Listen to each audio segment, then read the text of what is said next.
Hello, I'm Monica Warren, and I'm guessing since you found this video, you've picked up a copy of the Kingdom of God devotional. Thank you. I'm so excited to make this journey with you, and I hope you've considered inviting a few friends.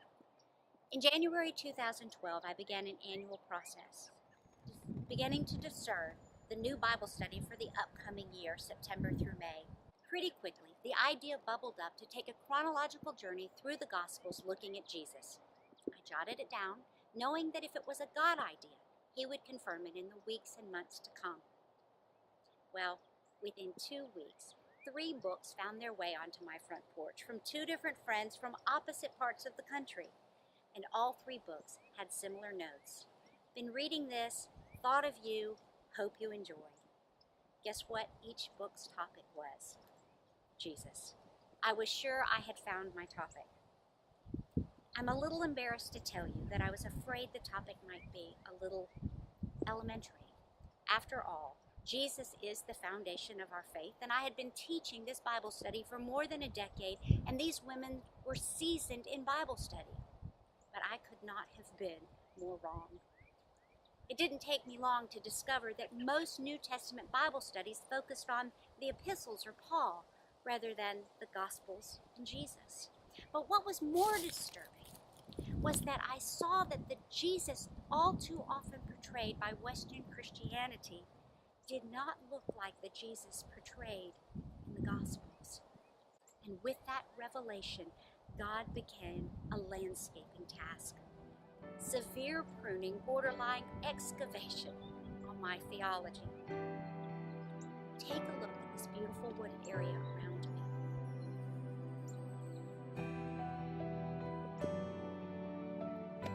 It's hard to believe that just a few short weeks ago it looked like this. I realized that entire ideas and doctrines about God, myself, others, the world around me, our purpose, our future hope, sin, the cross, there were so many ideas that had grown up like scrub trees that would block the sun and prevented a walk through the woods. And then I began to see that my image of Jesus had become so entangled with my American values that sometimes He didn't even look like the real Jesus at all. So the good trees had to be detangled from the lies and distortions that were strangling them so that the good trees could grow and bear good fruit. As the brush cleared, one of the things that came into focus was the kingdom of God.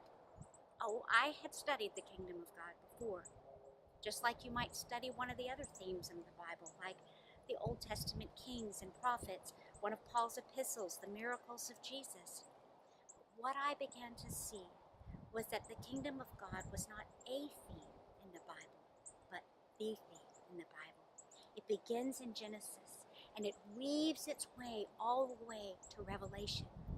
And everything in the Bible, God, Jesus, His mission, ministry, sin, the cross, why character matters, our future hope, our purpose here, it all begins to make sense and finds its proper interpretation, its proper value against the backdrop within the context of the kingdom of God.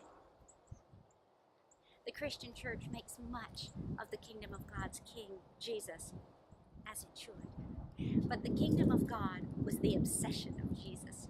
He preached it everywhere He went. He lived it, He embodied it, He inaugurated it, and He awaits to consummate it when He comes again. The church has lost the strategy of the kingdom, and because of it, she's lost her relevance and she's fading away. I hope this devotional may play a small part in reawakening the church and her people to the kingdom of God. 2 final things before we go. I hope you've taken a few minutes to read the introduction. Journeys work out so much better when we start from the same location.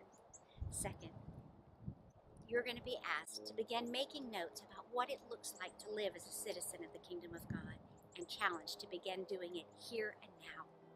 So in order to fan the flames of your passion, of your excitement, I'm going to be interviewing people from all around the world, letting them tell some of their kingdom of God stories. You're not going to want to miss a single one.